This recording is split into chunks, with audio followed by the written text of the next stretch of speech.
Hello, everyone. How you doing? My name is Michael Council with EC Technology Consulting Services. A member here of the CPN community. Serve as an advisor on the Prevail track, and I'll be giving the Cybersecurity Maturity Model Certification 101 class today. I'm happy to meet everybody. I'm excited about this community because you can go on the CMMC journey alone and try to figure it all out yourself.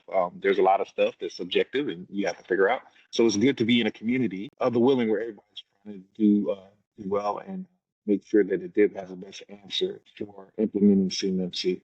So that's a little bit about me. Hey everybody, good evening. My name is Dave Tatora. I am one of the advisors here with the CPN with the Prevail going forward. So I'm new to CMMC. I had just passed my CCP exam, waiting to do all the background. So some of you may have more experience than me, some may not. So I take it as a learning experience of learning from you, and we can learn together. That's kind of why we're going to get into what you're looking to get out of going through these different pathways, and what your ultimate goal is to get out of this, so that we can make sure that we're not wasting each other's time. And like, I've heard all this, or you're brand new and just your boss sent you here to find everything else about CMMC because that's the path you're taking. We're all on different levels, and we all want to make sure we take care of everybody and make sure we could go forward and like I said, learn from each other. I guess that leaves me, but I'm Will Galvin with Giga Green Technologies. Been implementing cybersecurity solutions for 10 years now. So really just interested in, how the technologies work together and how you leverage them for compliance. Really going to be focused on some of the technical aspects and all of this, and hope to provide guidance there. But yeah, I want to turn this over to you guys, and definitely want everybody to come off mute. If you can, let me know. But, just let us know first where you're at with your CMMC journey, how you've been working with it. And then I guess, what is your preferred pathway? I put in Prevail here, but I just meant for CPN in general, consulting, implementer, and assessor. And then what are you looking to get out of, I guess, Prevail or the programs it's specific. I'm part of the Prevail team, so that's why there's some overlap in verbiage, but we're really just looking for the whole program in CPN, not necessarily Prevail. We'll talk about that later. Charles, you're the first on the list. Go ahead. Hey, so my name is Charles Pond. I was hoping someone else was picked first so I can follow after them, but hey, it's all right. I'll take the lead. So I'm a beginner at cybersecurity. I have. Can you guys hear me? Okay. I was in project management. I started my career in electrical engineering, distribution engineering as a designer, and I went to project management midway through my career, about 8 years in, and I've been 8 years in project management. I'm trying to change pathways for the last time, and I'm kind of on the outside looking in at cybersecurity, so I'm looking to dive in head first and learn all I can. The pathway I'm looking to do is believe it's the AWS Gov Cloud. Is that the pathway, and I want to be an implementer? Sure. So I guess is that the way around? Just to clarify, I'm still learning the terminology myself, so we'll learn it together. The pathways, I believe, well, the combination of these three roles, right, the consultant, implementer, and assessor, could even be wrong with these, but I believe those are the correct ones. And then you'll be picking a product afterwards. It sounds like you want to go the Google way. Great, totally understand. So, sorry, you said AWS, not Google. Yeah, AWS. Yep. So just looking to understand what everybody's primary focus is, and But just to be transparent, that's mainly because I have I'm actually I'm working DOE now, and I've worked DOD for 5 years, so I figure I'd stay in that type of role. I mean, I couldn't go wrong with the AWS Gov Cloud. That's kind of why I chose it. Sounds good. Next up, Clary. Can you hear me? I'm a director of IT here at Resolution Economics. We do employment law consulting and forensic accounting. So we process a lot of personal and sensitive information. So I've worked in cybersecurity, just part of our building up our stature for the last 14. I'm pretty new to CMMC, but we have to get level 2 certified. And just upon doing some research, I felt like it's just something I wanted to get into. Looking to be an assessor. Yeah, I'm very happy that this platform exists, and thank you guys. A little bit about me. I'm a lead assessor. I've done 5 joint surveillance voluntary assessments, about 6 of the CMMC assessments already this year for level 2. When I'm not assessing, I'm consulting on CMMC prep for OSCs. My background is I've got 30 years experience building particle accelerators, fusion reactors, and supercomputers within the Department of Energy. All of that required cybersecurity. And so that's how I got into it in 2019 when CMMC was CMMC version 0.7. I got involved in it and helped create the 4th C3PAO. And then eventually retired from that, went into my own consulting, and now I've joined forces with DeBase Technical Services to do CMMC work and both consulting and assessment. Also, I'm a provisional assessor. We're going to go home and Dan's going to teach the rest of this. Okay, guys? Actually, I like learning from everyone else. That's the reason I'm here, is I get to see what everybody's asking. Sometimes I can contribute, sometimes I can't. And that's one of the reasons why I got involved in the instructing as well. One question. Just what technical aspects are you looking to get out of, right? Just to see what kind of crowd we have. Most of the work I do is primarily with Microsoft 365 GCC and GCC High, Azure Commercial, Azure Government, and do some stuff with Prevail. I'm familiar from my old work with Amazon GovCloud, but mostly it's Microsoft stuff. But as an assessor, I get involved in everything. So I need to keep up my skills for all of the different pieces. So I hate to say it, but I'm interested in everything. And I have done things with Prevail in the past as well. Well, I understand every organization leverages the tools differently. So some of these pair together. So that's hopefully what we'll kind of figure out by the end of this. Mm-hmm. Yeah, I have a hard stop at 6 Eastern because I have another meeting to go to. So I'll be watching the rest of it on video. On the recording. I guess maybe that's something to offer up. Does anybody else have a strict timeline and want to go next? Otherwise, I'm going to start over with the alphabet because there's an A person. Anita. So we're going through and everybody's talking about their current stance of CMMC, what they're looking to get out of CPN and the pathways that they're taking. You popped in late, so I'm going to start back at the top. But could you introduce yourself and just say where you're at and just give us an understanding what you're hoping to get out of CPN? So I'm trying to learn because I am interested in this path. So currently I am studying for CISSP and at the same time I was hoping to get some knowledge in CMMC too. Sounds good.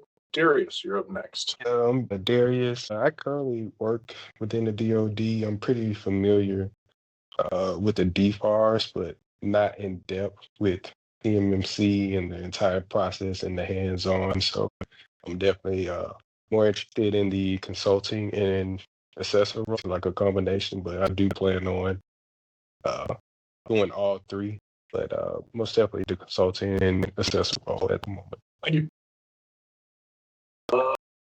Dave Hatter. I said last names. I'm sorry. That was easy for me. Right.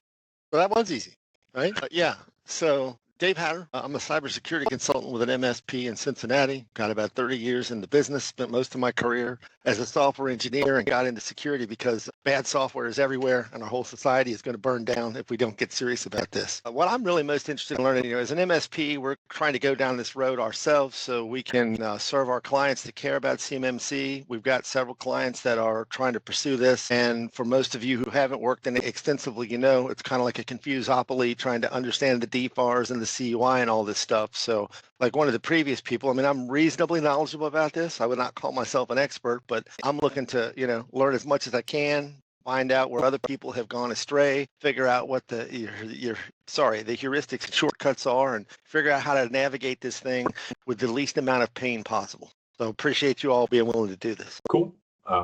Hopefully we can provide some shortcuts, but historically hasn't been a lot. So, well, you just kind of got to work the process, but working the right process does help. Yeah, I'll take whatever I can get. Ed. Guys hear me? Yep, we can hear you. All right, give me 1 second. Sorry, I got a whole going on here with microphone and speaker, so give me 1 second. All right, how about now? Okay, so my name's Ed White. I am a retired Air Force, served for just over 20 years, and I basically have a GRC, cyber GRC project management background. This stuff, CMMC, is pretty much right up my wheelhouse for the most part, but I'm still learning. So kind of interested in applying what I know here with you guys and just kind of soaking up all of the information and experience here with you guys as possible, which is why I decided to join up for the CPN professional group. Interested in going down the consultant route as in a implementer route.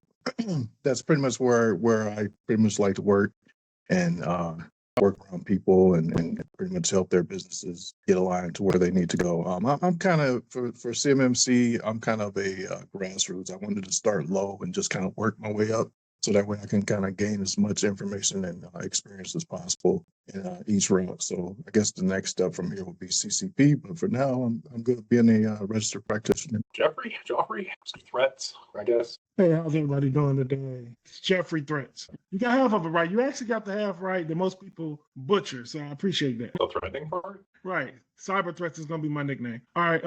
Not to take up too much time. I got a lot. I'm an 18-year vet of the Army. Currently, I'm an operations manager in supply chain. I'm a double full-time student. I'm working on a double master's from Lamar University, and I'm working on a master's in data analytics for University of North Texas. After that, I plan on in the fall going and getting a master's in information assurance and cybersecurity with a focus in digital forensics. I'm currently completing my first internship in cybersecurity. I'm I'm transitioning in to cybersecurity. That internship's been going pretty well. I got about 3 more weeks before that one's over. And that spurred me into getting my CC from ISC Squared. And I'm also completing 2 workforce cohorts, one on cybersecurity basics and one on AI machine learning. One is 6 months, one is 2 months. So I got a lot going on, being a full-time worker, full-time husband, parent, school all over the place. But I'm joining CMC because I'm interested in, my primary focus is being an assessor and an implementer, and anything beyond that. I have a training background from when I was in the military. So once I learn something and I kind of master it, I kind of lock it in by training others on what I've learned. So my mentor is currently a D-Rich, and I try to pull as much information from anybody who can feed the beast. That's all I got. That's a lot of stuff going on. Congratulations on juggling all that. Hey, yeah, it's loud and where I'm at, so I just posted it in the chat. Trying to cross-reference. Thank you for doing that. Jeffrey. Can you hear me? Sweet. My name is Jeffrey Collins. I have a background in the United States Army as well as a reconnaissance leader, also accounting. I made my transition into tech and cybersecurity during the pandemic. So I've gone through a few boot camps. I'm currently a full-time student as well, expecting to graduate here in the fall, and then moving on to graduate school to GWU's MSL program in government procurement and cyber law. With that, I also am a founder of an advisory firm that I'm working on, and we have some tools that we're looking to launch here as well. However, I'm interested in CMC on the consultant path as well as Microsoft GCC portion, but I definitely want to get my hands on all 3 cloud. Sounds good. Keith. Hello, my name is Keith Paquette. I have about a 25-year background in technology and business. And in 2023, joined the efforts in the CMC ecosystem. It was smaller then, and excited to see it growing, excited to see this community together. I really enjoyed the participation with fellow professionals, one-of-a-kind experience. I want to grow that further. In 2023, I started serving a small business and consulting and the DIB sector experience. So I am going to focus on the Microsoft GCC hub and excited to see what else. Just to let people know when they're up, I did post it in the chat, but Mike, you're up next. That me? Usually I'm in a bevy of 2 or 3 dozen mics. Everybody likes Mike. So I've been around the horn a couple of times. I spent 6 years in the Marine Corps, where I actually got introduced to computers with beats of machine that the Marine Corps sort of portable computing. It's called an IBM 1401. We ran personnel system at July using that guy. We had we also had a installation up in Okinawa, where I was up there for a year. I got into in security, got into security when I was at Grumman Data Systems as a senior systems designer, and now I'm out on my own. I have a managed security service provider practice out of North Carolina, and looking for opportunities to do consulting in CMMC. I'm not really a big thing about telling people, do it right. I'd rather say this is the way you need to do it and why. I'm kind of a, tailor-made consultant. I've got my CCP. I've been through the coursework for the CCA. I'm studying for my CCA exam now. And I also have my single out as a virtual CISO. I have my CCP and my CISM as well. My preferred pathway, kind of Microsoft. I do a lot of work with small businesses, and I think Microsoft has, at least before Google got into the market, Microsoft had the sweetest deal for the, from the standpoint of a small business, because they provide you everything in their Microsoft 365 for Business platform. And so I'm actually on the advising team for Microsoft here at CPN. I got into CPN primarily because we needed it. There is no organization that caters to the people that are trying to understand CMMC from all aspects of both the implementer, the consultant, and the assessor. So I applaud Derek for putting this all together. What do I want to get out of my pathway specifically? I want to, really double down on Microsoft, but I also want to be cognizant of the other pathways, because I think that there's going to be a much larger group of people, particularly in the small business arena, going for Google, for the Google Cloud, because of its cost advantage. So hopefully I'll see everybody around as we go through this journey together. And if you want to get a hold of me, you can find me on LinkedIn, Mike Parsons, and I also have a company page out there, Blue Team Assess. So we'll see. Thank you.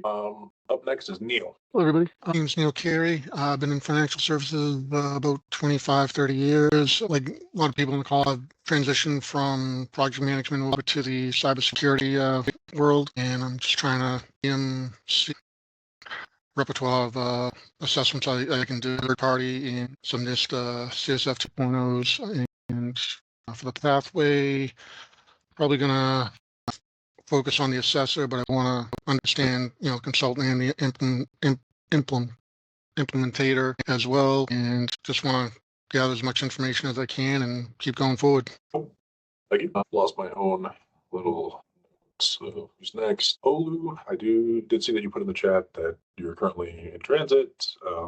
The description, they work in, trying to find it. So telecoms, pivoting from GRC to getting into CMMC and focusing on Workspace and GCC High, Google Workspace. I'm sorry. If I learn your name, I won't butcher it in the future, but Oyemi?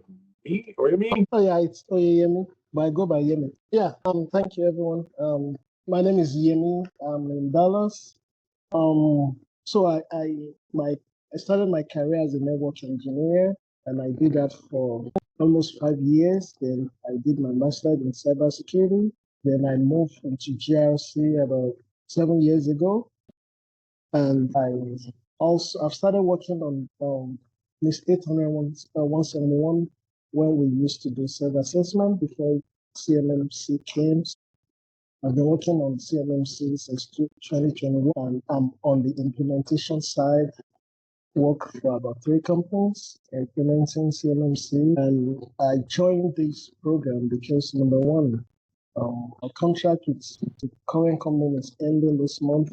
Number 2, I have my CCP already. I've taken a class for my CCA. I'm going to be taking my assessor certification exam probably next month. Also, I want more experience on the consulting side. I've never worked for any consulting. I've been working to prepare company for certification, hoping to get my hands on, especially now that I'm going to become an assessor, to have the better understanding on how to assess a company and to connect with people. Also, I'm interested because this is just a very good area, something to people with like minds, especially on CMMC, because it's huge from what I've seen to companies. You see that reach, you need the connection with people's opinion, stuff like that. Yeah, I'm grateful to be part of this. Thank you. Rodney. All right. You guys can hear me, right? Right. Good afternoon. Good evening, everyone. My name is Rodney Newton. I am owner and a founder of Arnaz Consulting. I have about 20 years of experience in IT audit and compliance. You typically in larger organizations, worked for larger companies like Wells Fargo, SAP, and a couple years ago got laid off from SAP the day after my Eagles lost in the Super Bowl, which was a rough Monday. But I decided at that point I wanted to start my own company, and I had experience in audit. So CMMC just seemed like a great path to go down. So I have my CCP, I have my RP, my CCP, and my CCA. So what I'm looking to get out of CPN is multifaceted. As a consultant, helping companies get compliant with CMMC. I have the consulting part down. That's what I do. But, the implementing part is something I want to learn more about. I think the more I know about the actual implementation and everything, hands-on stuff like Microsoft GCC High and AWS GovCloud, the more hands-on experience I have, I think the better consultant I can be. So I would want to go down that implementer path. The other thing I want to get out of CPN is I'm actually the director of membership for CPN. So when Derek talked about putting this together, he reached out to me and asked me would I be on the leadership team, and I didn't hesitate and said yes. So being the director of membership, I definitely want to go through this and see how members experience it, see things that we can do better, things that we can add, things that we can do different, give real-time feedback. So this is somebody else said this. I don't think there's any other organization out there that's really a program that's helping people get hands-on experience and really creating an environment and a network of people that are helping, that are learning from each other. So as a director of membership, I just want to, hear people's feedback, reach out to me, connect to me on LinkedIn. Let me know what you think, ideas or whatever. So yeah, that's what I'm looking to get out of this. Thanks. Okay, fantastic. And also congrats on 1,000 members. I saw that milestone come through. So 10,000 is next. 10,000 a little ambitious, but hey. By 26, right? Next up, we got Travis Johnson. Hey, good afternoon, everyone. Again, my name is Travis Johnson. I am currently working in the DOE space, actually with Mr. Charles that went first. Before I got into DOE or the contracting space, I was in higher ed for like the first 15 years of my career. And so now, actually, my company is looking to use, as we do audits and onboard non-FedRAMP systems on site. So I've been kind of doing my research. We kind of built a program around what CMCC framework. So I just want to make sure that like, hey, I'm on the right path with it. And just one, also to just be in a better community, in a better space to learn more about it, and hopefully to become more of a consultant and an implementer. And also we are a big Google, but I'm particularly interested in the AWS training because I know as I look at other companies, SOC 2 reports, or look at what they're doing, they're leveraging AWS a lot in this space. So especially on especially if a system is non-FedRAMP, but they'll use AWS or or Azure Gov to host their service on. So that's. Thank you. Last, you Wood. Good evening, gentlemen. Can you hear me? Excellent. Hi, my name is Wesley Wood. I am an AWS employee, 30-year IT person, 20-year in security, and 7 years in the cloud. I started to transition a little bit back towards the audit side, CMMC, and looking towards, gathering some more information and kind of looking to transition my career back to this audit perspective and implementer. Thank you. All right, we'll be switching over to some of the content. Michael Consul will be actually doing the first half of just CMMC 1.0. These are documents provided by the DoD, so it's going to set a baseline for a lot of this. If you're more advanced in the CMMC realm, this stuff is, you probably know, pretty bad. But we encourage any questions at any point in time during this, as you can go fast unless you guys have comments and questions. So I'm going to flip over and hand it over to Michael. You're muted, Michael. All right. I'm no longer muted. Can you hear me now? All right. Look, so it was nice to meet everyone. I'm going to step back one step. I kind of just said how excited I was to be here. but I didn't give you any of my background in history. So that'll be real quick because it's short. So started doing like cybersecurity back in the like late 2000s. Was in the Army as a Victor one officer. So they decided to put me in charge of like there's one of their enclaves for training. So of course we had to make sure that it had ATO because we didn't train just inside Europe.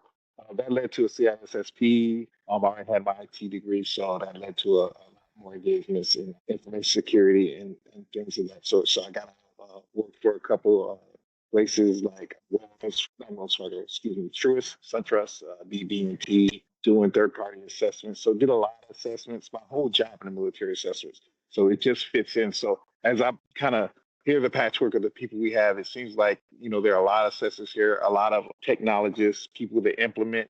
So I think there's going to be a lot of learning here. So this class is going to be interactive. If I say something and it brings up something, you go ahead and raise your hand, and I'd like to have a lot of discussion. All right. So let's just talk about Cmmc, the program, the overview, and history. So back in 2010, we had a big problem. The problem was we had so many different organizations tracking, CUI in different manners. They didn't really have one common theme, one common governance program. So, the government, a president, he said, hey, look, I'm going to do EL 556. So that started the whole ball rolling on the Cmmc, right? Identifying that. So a little bit later, after I got done with that, they started talking this 800-171. They said, hey, we want you to have compliance with it, right, to protect this data. But there wasn't any, teeth behind it. So in 2016, it's like, hey, we're going to change that up. We require for certain things that you do that you be in compliance with 7012. So in 2017, December 2017, they expect you to have, the security controls implemented from DFARS 252-204-7012. The problem is a lot of people say, yeah, I got that. But there was nothing. There was no check on learning. There was nothing that any organization was doing to make sure that people had that. And then IG got involved and they said, hey, a lot of these people are kind of pulling our leg. Some people don't have any security compliance or controls in place at all. So in 2020, the NDAA, National Defense, I forgot what it means now. But anyway, it's basically the bill or law that's passed that year to say, you know what, we're going to make sure that we create an assessment framework so we can do a check on learning to ensure that the DIB or the Defense Industrial Base is implementing these cybersecurity controls and we have controls in place. Ruminating around Cmmc. Last year was pretty big, right? Because in December, everybody knows what happened. The Cmmc rule was finally put out. So a lot of people that have been following us a long time and say, hey, Cmmc is never going to take place. It's never going to happen. But hey, we are here, right? So next slide. But I really want to say a lot of people get confused, but Cmmc, two types of data, right? FCI, federal contract information, and control unclassified information, right? So we're thinking about that. So applicability. How to make a slide deck. It's out of order. Okay, yeah. The slide's a little bit out of order. So excuse me. But so if you don't know what FCI is, there's a reference there. Look, it's defined in the Federal Acquisition Regulation 52-204-21. So to tell you what it is and also give you the 15 basic controls, right? So we'll talk about that later as CMC level 1. But when you're dealing with the control unclassified data, right? That's a program that's defined in 32 CFR Part 2002. I would tell you if you're studying for the CCP and the CCA, hey, that's an easy question right there. So remember that.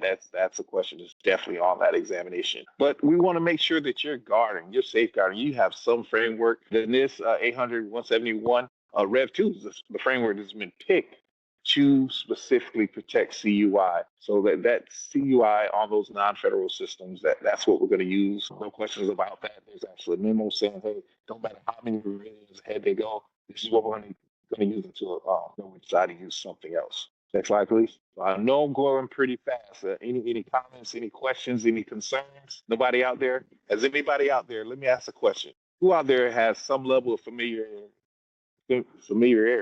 with NIST SP 800-171 and 171 action? Just go ahead and raise your hand. All right. Okay. Let me ask you this question. Can you use one without the other? Yes or no? Go ahead and drop it in the chat. Let me know what you think. All right, we got to know. Yeses. Anybody disagree with that? It's like we're on the right track. All right, so hey, so there's some existing cybersecurity requirements out there, right? That are outside, you know, 7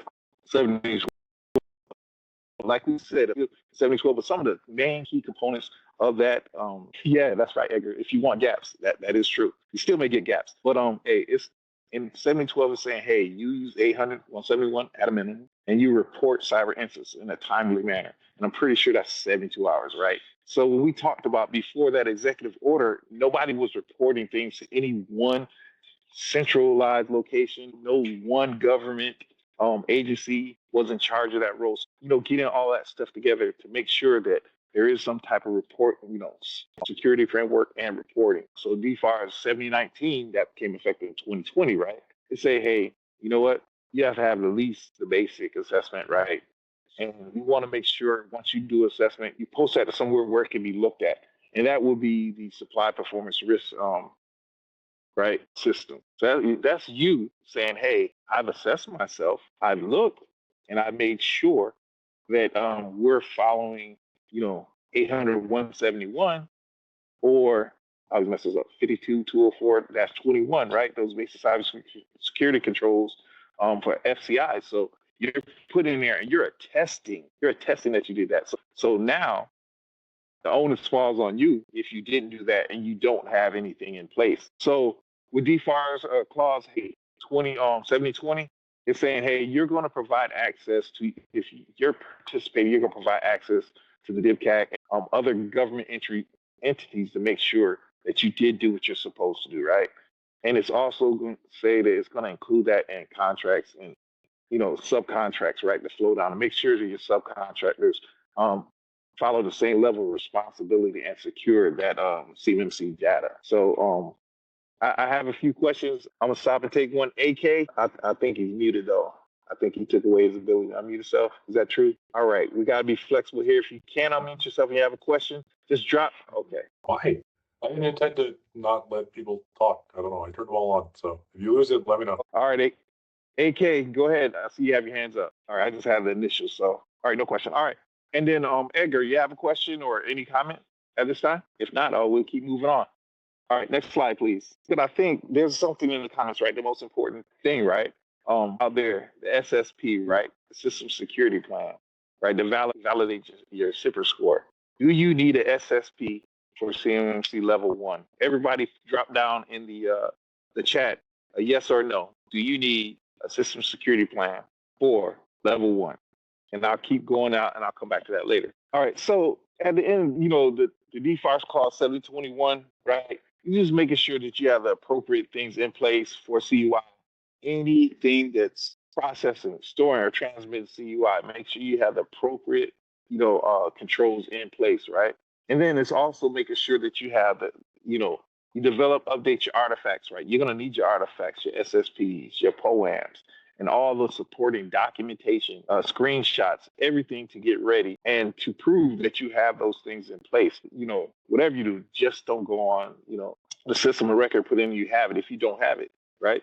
But also one of the most important things, a lot of people, when they first start their journey, they start off as subcontractors, right? So as a subcontractor, you're not signing that contract with the agency or with DoD yourself, right? You're doing a subcontractor relationship with a prime. So if that contract requires that prime has CMMC level 1 for, FCI or CMMC level 2, that requirement is passed down to you.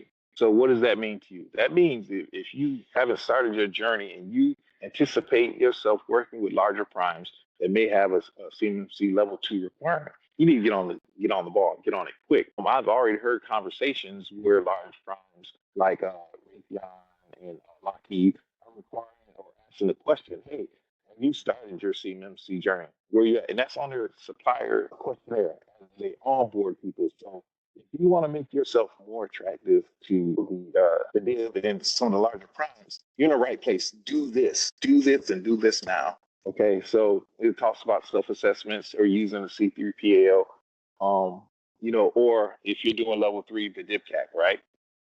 So if you don't have any questions, we'll move on to the next slide. Oh yes, there are a lot of primes that have a lot of subs that are behind. So guess what? If they're behind and they need a sub that's already certified and you have all your ducks in a row, that's easy money for you to pick up. It's easy. Well, we won't say it's easy money. We understand this is a hard thing to do, but it's money for you to pick up. But you're in the right place because we're going to talk about this together and move this forward. Next slide, please. Michael, I just wanted to add on that is that you have to have the requirement when you get that contract. You can't get the contract and then say, hey, I want to get my certification later for my assessment. So companies need to realize that when they're going through this process. Yes, absolutely. 100%. So there's three different levels, right? So I just have to make a quick comment on this. I met an amazing program the other day, and she was breaking down the requirements, doing the requirements matrix from a RFP, and it mentioned CMMC. So she went straight ahead and started doing her due diligence. So she picked up CMMC version 1.0. So what you have in front of you is CMMC version 2.0. Sometimes people get confused. Make sure you're using the right one. 5 levels versus 3, right? So 2.0, this is the one that was released in December 2024, and it changed it. Level 1 doesn't have the 5, it's 3. So level 1 is going to make sure that you have those 15 basic security controls in order to protect what? Is it CUI or SCI? Go ahead and put it down there. Let's see who knows. Level 1 is for what? Let's go ahead and put it in the chat real quick. All right. You got federal contract information, right? So when we go to level 2, with level 2, you can either do it based on what type of CUI you have and based on what that agency puts. You can either do a self-assessment or you're going to be required to do an assessment that's done by a C3PAO, right? A certified third-party assessment organization. So it's just depending on what that program manager is going to do and write in the clauses. We're waiting for that to be released. They're going through that, and I think that's CFR 48, and I can't remember the extension, but they're working on that right now as we speak. So those 110 requirements coming out of the actual NIST SP 800-171 and 171 alpha, just giving you some examples, is just expanding that out so you don't have those gaps like Edgar said. And then finally the third level, it's high, and they're gonna send out the data cap team, and they're gonna assess the 110 and an additional 24 security controls that are out of 800, 172. So they're gonna do that every year. I just like to go back and say one thing about all of these. You have to have an annual affirmation, right? So you go in there, you get assessed, either you're doing your self-assessment, but you got to go on that SIPRS and do an annual affirmation every year, saying that, you're continuing to keep that program together. Because it's a program, it's a security program. It's just not a snapshot in time. This is an ongoing and continuous thing. All right. When I have any questions, next slide. Gotta love those build outs, right? All over on the All over. Click, click. But so the rulemaking guidelines, we talked about this. They're using Rev 2. There's actually a memo out there. We understand that NIST has released the Rev 3 document for this SP 800-171. But if you look at that memorandum, it's actually mentioned on the DoD CIO site. And you can pull that into your actual library, because I think that as a consultant, as a implementer, right, you got to know what the correct security controls you need to implement, right? Keep that in your toolbox, because there's always going to be someone who's going to be like, nope, this is the newest and the greatest. Let's do this, right? And in that memorandum, it specifically states, yeah, that's the newest and the greatest, but we're going to assess you in accordance to Rev 2, in accordance with this memorandum. And if you didn't figure your endpoints right, your devices, and your actual infrastructure in the course of Rev 2, we're sorry. You might get a nightmare. Right? So in future rulemaking, we'll go ahead and move forward. So next slide, please. All right. So our favorite, everybody's favorites, right? Conditional or final status, right? So if you're doing this, is specifically speaking to CMMC level 2. If you're doing a CMMC level 2 assessment and you do have some initials not met for certain, there are things. You worked 1 point, right? It's 1, 3, and 5. Certain things that are called out in CFR 170 and subparagraph that's mentioned in another slide. There's only, I think I'm top of it, I think it's 22. There's only 22 things that you can have a 4, right? So if you pass everything and you're ready to go, you're good to go, outside of those items you can have a point on, they will issue a conditional CMC status. What does that mean? That means you have 180 days to go ahead and close out those actual items that are on the plan. You can self-assess or have the C3PAO come back in and assess those. Close them out and they pass it. Within 180 days, you will be issued a final CMMC status, and that'll be updated in your actual SIPR's profile. If you don't, then you're out of luck because if you go past that 180 days, you lose your conditional CMMC status. Next slide, please. There it is. Everything we just talked about, right? So, those closeout assessments, right? Closeout assessment of the actual programs. Everybody understand what the program is, right? Document saying that, hey, you know what? We didn't close the entire gap. There's something that's small. We can close it. This is what we're going to do to close it. This is responsible for it. This is the timeline. We're going to get it done, and we're tracking it. And you update that thing. Once you're done, finish it, you go back to, your C3PAO or your assessor and go ahead and close that out. Plan actions and milestones. I like the hook. Thanks, James. All right, next slide. Ooh, score methodology. So I have a question. On level 1, what's the max score you can get on level 1 and on a level 1 when you enter in the SIPRs? What's the max score you can enter in there? Is it 110? Is it 88? You enter score? Okay, well, it says it on the slide. Hey, it's either met or not met, right? You're going through, you're looking at those 15 basic controls, making sure that you have all the sub controls put in, but you meet everything, right? Not just one. You meet everything on there and you grade it as met or not met. You go ahead and put that in there and you attest and it doesn't have an overall score. All right, level 2, right? The scoring methodology, right? Hey, their value. So there's an actual sheet that you can pull out. I can't remember. I think it's the annex of the CAP. I think it's in the annex of the CAP. Why am I putting all my acronyms today? I'll come back to it. But it actually breaks down in an Excel document sheet where, this actual control was 1, 3, or 5 points. And to get those points, you have to do a met for all the controls on there. But however, there's a couple things where, you can get partial credit. Everything else is all in. But these 4 things are partial credit. And it pertains to MFA or FIP, right? And you have photography employed, right? You don't have it employed, but it's not validated. You have photography employed, but it's not validated. One for it. So also with MFA, we have it on MFA not implemented, and it's only for general users, not for privileged users, right? So you gotta have everything for level 3, and you gotta have a prerequisite passing score for actual level 2 if you're doing level 3. So any questions? Any comments? Anybody seen anything out in the wild that brings this into question, or just have a story about, in the wild where they were conducting assessments in this month? I'm gonna move on, but if you have, go ahead and raise your hand or put something in the actual chat, and we'll bring you up to discussion later. There is a question. Okay. Is there a minimum failing score? If you don't reach 88, I mean, the most you can -2. I mean, you didn't have anything at all, anything implemented.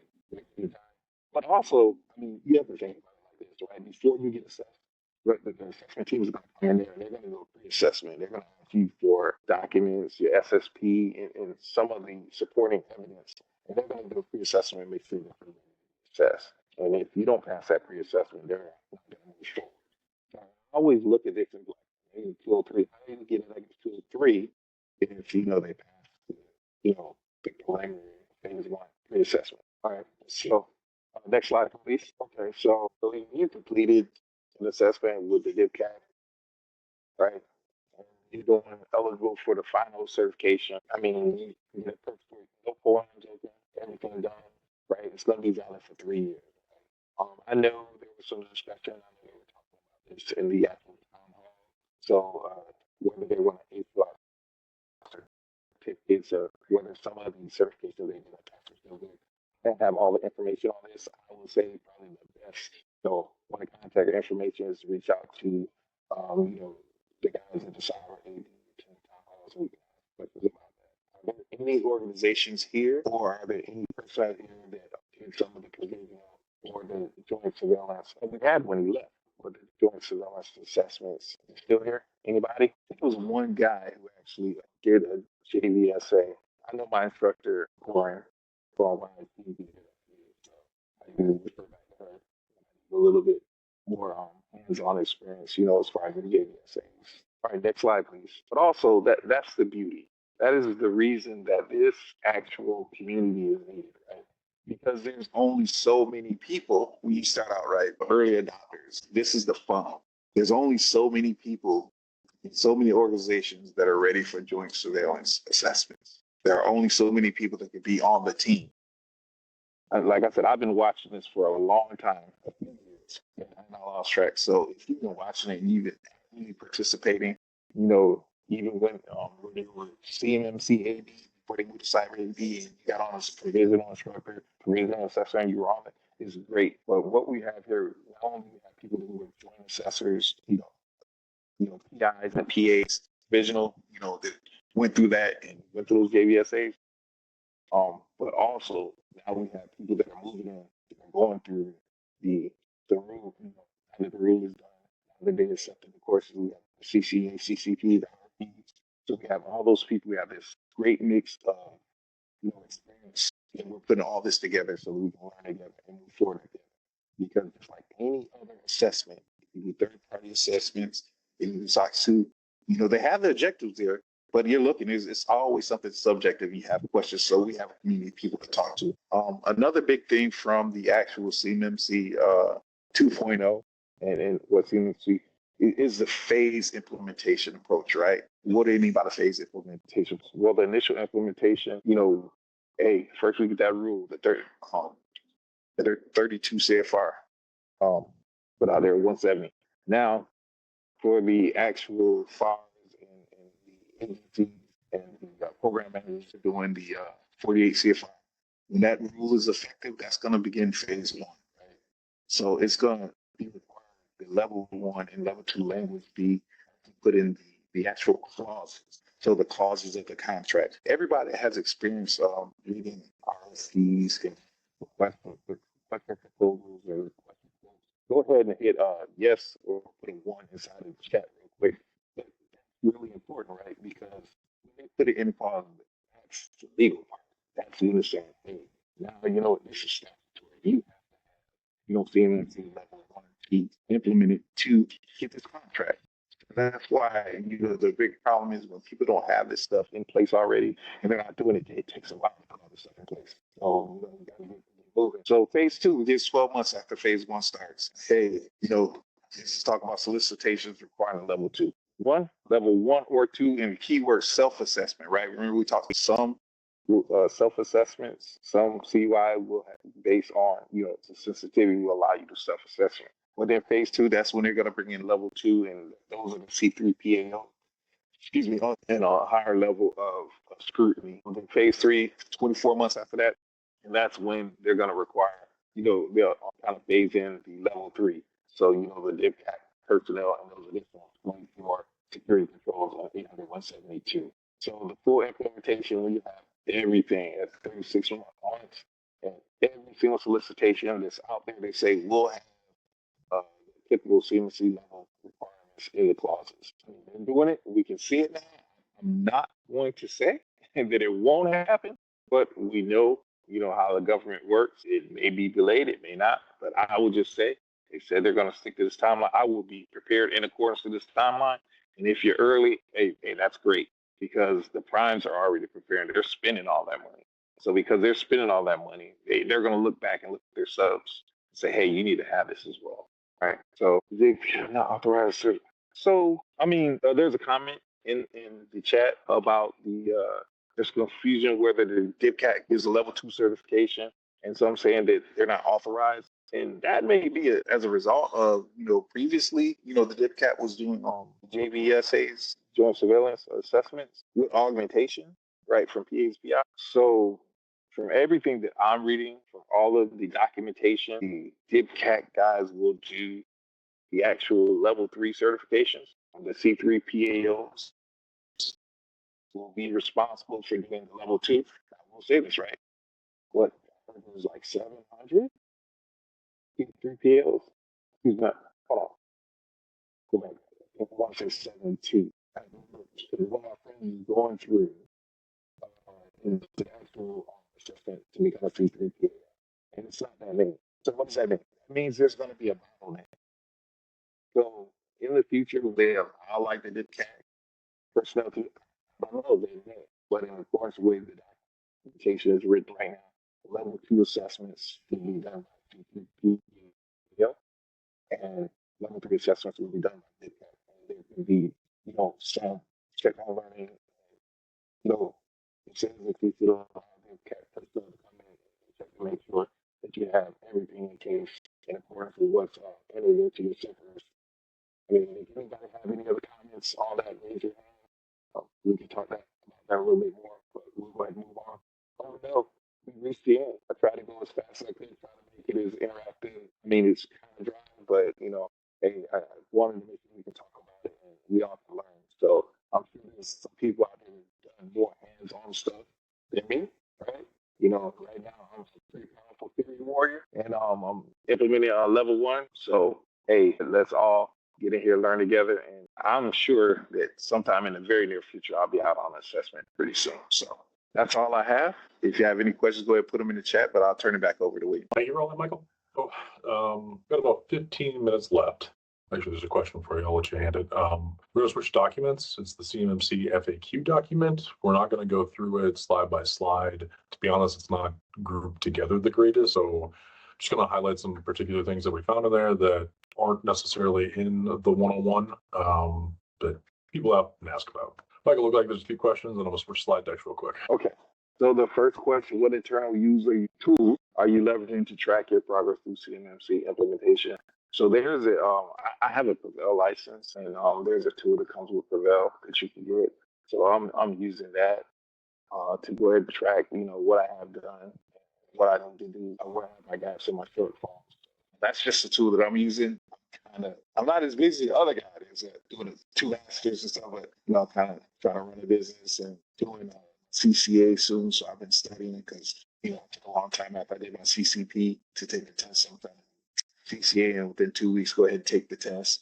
Try to get out there on some assessments. So really kind of did want to recreate the wheel. That wasn't my business model, to create tools and stuff. And Excel, I didn't think was powerful enough for me. So there's a lot of tools that people have out there that you can use. I won't say Prevel, PREV.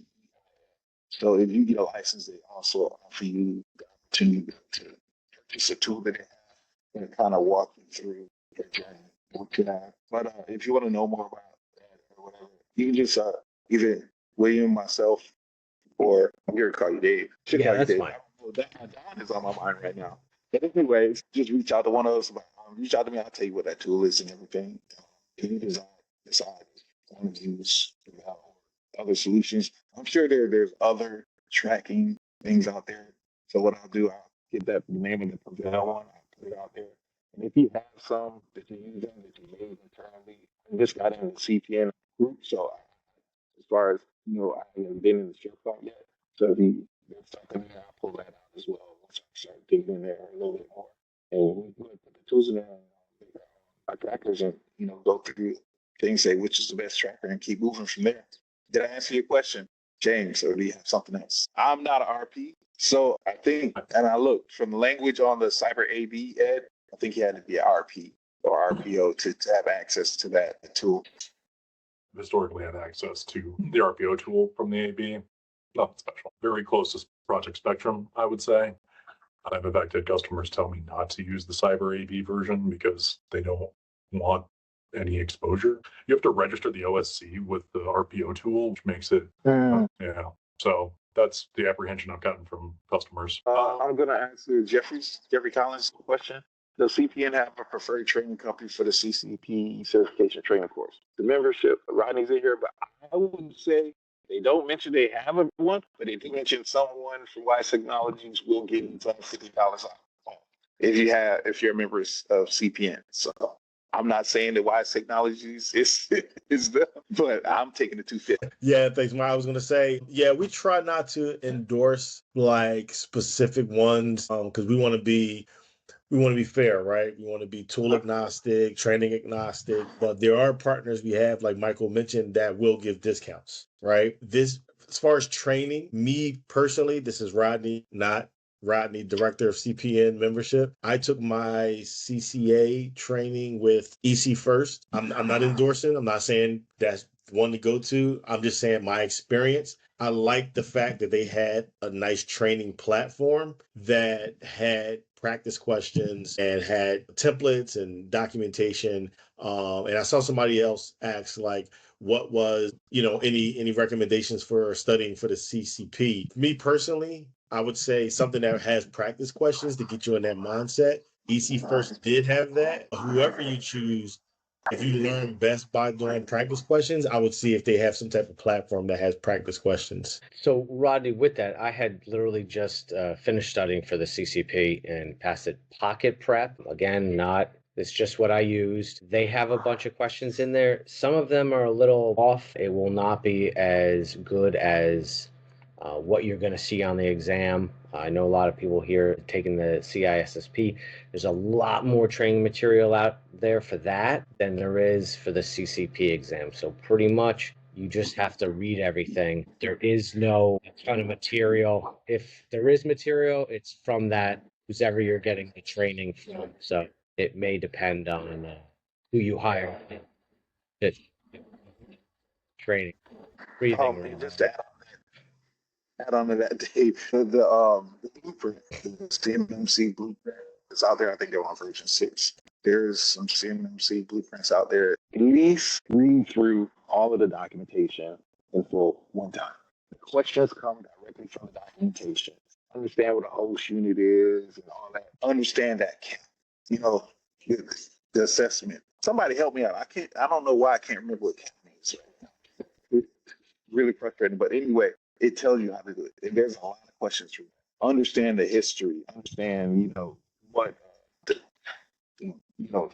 documentation pertains to FCI and CUI. So if you have those things down packed and that it's laid out in the blueprint, you'll be far ahead and you just, continue to go over and over again.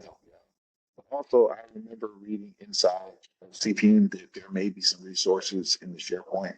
Any more questions, by all means, look in the chat or, we can answer questions. Just want to get more overview of what this other document is for. Background noise. I don't know where that's coming from. But anyway, FAQs, right? What I would say is unfortunate about this document is it's not grouped together logically. So as you're going through it, it's actually best to do like Control F in PowerPoint just to find things. There's a lot of overlap of the one-on-one stuff that we talked about, but they actually provide a lot of reference URLs. So if you're looking for and want to read the 32 CFR, that information is going to be in here.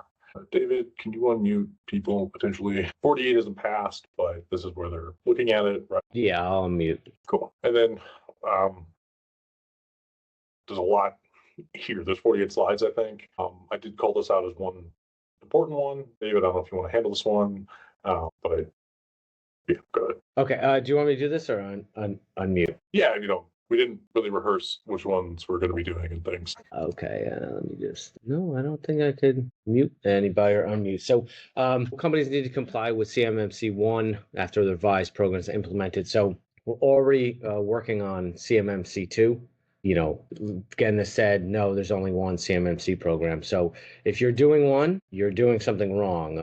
Just like Michael said before, if you're using the wrong 800-171 revision, even though I think Canada in their program, they're already on 3, you have to stay on 2. So just, make sure when you're going through that you have the right revision. And I know things get all, what revision is this, but you have to stay on what the requirement is, or else you'll run into trouble. We got to talk about this one, so gonna skip it. We talked about implementation timelines. We talked about why they did it. Here's another one that I think is a frequently asked question that doesn't have a good answer. So everybody wants to know the cost of compliance, implementing all of this. The problem is people don't really know their starting point, right? So compliance to 110 depends where you're at to begin everything. So without knowing your current posture, how could you know the cost to become compliant, right? So really just depends on the organization. There's actually documentation provided in the CFR 32 about what it should be expected to cost to maintain compliance. I make the differentiator because they don't exactly tell you how much it's going to cost to become compliant, but what if they expect the yearly maintenance fees are. So there's some information there if you want to dig into it, but yeah, it's all over the board, and it depends on the size of the organization and what things you want to take in-house, what skill sets you have versus what you need to outsource. There is a bunch of resources that they do provide at that link right there. DibNet, DoD, Mill. These are good places for people to start if they have no other exposure, and they're free to DIB users. Things like external vulnerability assessments can be done through here, but there's a whole list of things that are out there. David. Pretty much how your organization know what level is required. So you have to read the contract. Again, you may say you only have FCI and I'm level 1, but it comes down to, this whole thing is contracts. DFARS is defense, your acquisition. So if you're a subcontractor and the prime is like, hey, you know what, I understand that you only do FCI, but I want you to be level 2, then you're required by signing that contract to be level 2. So it all depends. That's when you read that contract and it says level 2 and you only do FCI, that may be something that you want to say, hey, did you just copy this from somewhere else? Or do you understand that, I should only be a level 1? Again, you have to talk, subs need to talk to primes. So whatever's in your contract is what you are required to be at. Okay, and then the relationship between, the NIST 800-171 CMC, pretty much compliance with the security requirements, the inclusion of DFARS. The assessment requirements are included, again, in the solicitations for contract. And they're pretty much, you're going off for all the requirements that they're asking you, anything that's in the 800-171. The 171 is what you're going to live and die by. Then, of course, you have the 1A, which is going to tell you how to do the assessment for everything in the 171. Okay, 172. Yes, the 172 is the security requirements designed to address. Pretty much these are level 3. If you're not part of the DIBCAC, I think it's probably good that you should review the 172 just to see what's there. But these are all those extra requirements other than what's required at level 2. So this is level 3. If you're going to do DIBCAC work, then you need to know this. Other than that, I would just have a working knowledge of it just to familiarity. The CMC model uses 171 Rev 2, one rule of department update Rev 3, future rulemaking. Pretty much standby for the Cyber AB town halls, where they'll talk about it and decide the future. Like I said before, I'm pretty sure Canada is already on, Rev 3. Should we move that fast? But again, the government works at a snail's pace for some things. So stand by for the standby. Being cognizant of time, if there's any questions people want to ask, feel free. We'll probably blaze through the rest of this pretty quickly. Really, again, it's reference materials. But yeah, there's a whole section in the CFRs that talk about contractual flowdowns. And they are pretty much what you would think they would be. If you're handing off level 2 data, the subcontractor needs to be level 2.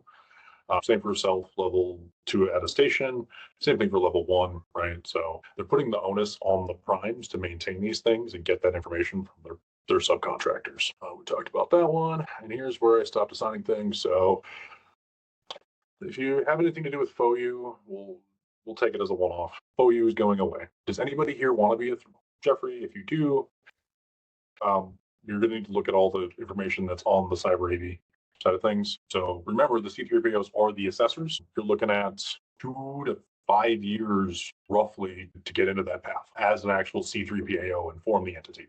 If you want to get into doing it for another C3PAO, you can do that much quicker. That's reliant on your own credentials, right? So remember, that's the entity, not the assessor. This is because we're in an interim phase. There's authorized versus accredited C3PAOs, yearly assessments. I'm sure what that's about. If you don't handle CUI, you don't need to be assessed. It's a pretty natural statement, I would say. You need to put your met or not met into SPRS for FCI, but you're not going to be evaluated. You need to do a self-assessment of those 15 controls. So I want to clarify that. None of us are dealing in classified systems. If you are, you have a whole different rule set to play by. If you are dealing in classified systems, you know your document. I don't know off the top of my head, but there's one for it. This information is private, not going to publicly share it, but it will be available to contracting officers. They are, in fact, supposed to use it to evaluate your compliancy risks. So keep that in mind. Yeah, there we go. So the assessment costs. You need to talk to a C3PAO, and you need to negotiate, and you need to work with them to build out your scope of the environment so they can give you estimates, right? And this is going to be widely range based off of locations and remote work and what needs to be assessed. So this can kind of be all over the board. There are some organizations publicly posting it, but you have to fit that criteria of remote work only or one site, all of those things, right? It's very negotiable, but there is a lot of paperwork that goes with this, and this is provided you're already ready to be certified. So if you're not above 88, you're not ready for this anyway. You want to say something? Yeah, so nothing in a poem can have anything that's more than 1 point. And you're not even able to do poems if you haven't reached, I believe, the 80% of the METs. So again, these are going to be like the very silly things that like they're almost there and you just need to push over the edge. So if you have something glaring, like I believe in another slide it said like MFA, you're not getting it. So as soon as you get that not met, so pretty much you almost want to do an assessment before you go and have someone else do your assessment to save you money. They may just take your money, or they may just say, we'll come back later. You're going to be a waste of our time. I think this just means be compliant. Yeah, full simulation. Not even sure what this means. It says you can implement revision 3, but you're assessed on revision 2. Talked about that. More warning of don't do rev 3. Do rev 2. All right, so here's some new terms that we haven't necessarily covered, and I just want to make sure people are aware with them. But how many people are familiar with CSPs and ESPs? Feel free to throw the acronym in the chat if you would like. Ed's got it. Yep, it's cloud service provider and external service provider. There's 2 different definitions of them based off of the type of data that provider is holding. If they're holding CUI, they are a cloud service provider. So you can get into it specifically, but that's just the differentiators. There's more language in the, I think it's in the CFR or the final rule, wherever you want to look at the documentation, but it clarifies more about CSPs versus ESPs. Appreciate your time, Michael. We are wrapping this up. I think there's like 48 questions. Not going to cover them all. So managed service providers, this count as ESPs, and their type depends on the type of data that they're holding, right? So if your managed service provider, which is an external service provider, holds CUI, they are now a cloud CSP, and they need to be FedRAMP moderate. So just keep that in mind. Where the data is being held matters very much so, right? Any questions about MSPs, CSPs, ESPs, CUI? I have no other acronyms to throw into that. Say, okay, this is more talking about outsourced providers and what an ESP is. In general, if you're not holding CUI, you are a security protection asset. We're a little bit deep into the scoping conversation. So if these terms aren't necessarily making sense of what an SBA is or a CUI asset, we'll come back on that. But, next thing to know is that there's different types of assets and you need to classify those during this whole process. And these are a lot of specific questions about MSPs and external providers. So these help clarify when you're actually assessing what external people are providing to the organization. So skip over a lot of that. David, if you want to handle this helps clarify some ways that compliance is leveraged. So I think when it comes to anything that's external, the answer is always, it depends. So CUI is processed, stored, and transmitted in a pretty much VDI, are the endpoints used to access the VDI and scope as CUI assets. It's considered out of scope if it's configured to not allow if you don't do any processing, storage, or transmission beyond, again, keyboard, mouse to the client, and that's verified, then that computer would be out of scope. Again, with CMMC, to reduce your costs, you're going to want to do proper scoping. So if you have VDI and that's all good, and again, it's going to all come down to, can you provide the assessor with that paperwork? You just can't say, well, I got VDI, so we're all good. You have to make sure that, all your stuff is configured properly. This question about where the slides are available, they're available on the DoD website. I believe we'll send them out. I'm not sure who packages and bundle all of this, but it's available on their website too. Talked about how it's going to be phased into implementation. How can businesses best prepare all of this, right? Like you need to either know how to talk and convince your leadership that, this stuff is important and it's making them money or will prevent them from making money, all the way down to implementing a technology control. So it's from the top to the bottom of the organization. If you don't have buy-in somewhere, you're going to run into a hurdle. For that, I think the best thing it was explained to me as is that no one's going to take it seriously until somebody loses a large contract because they have not, done an assessment and it's too late. You just can't go to your local assessor and get an assessment right away. It'll probably be 6 months to a year before they get you in, prep people that it's going to take a while and they need to do it yesterday. Applies to anybody contracting with the U.S. government, right? So if you sign a contract, regardless of where the company is, that's where this is enforced, is how to read that. Yeah, not sure if this applies to anybody, but non-U.S. citizens are eligible. So there's not much preventing you from joining the CMMC ecosystem, right? Be prepared to give the government a lot of information about yourself.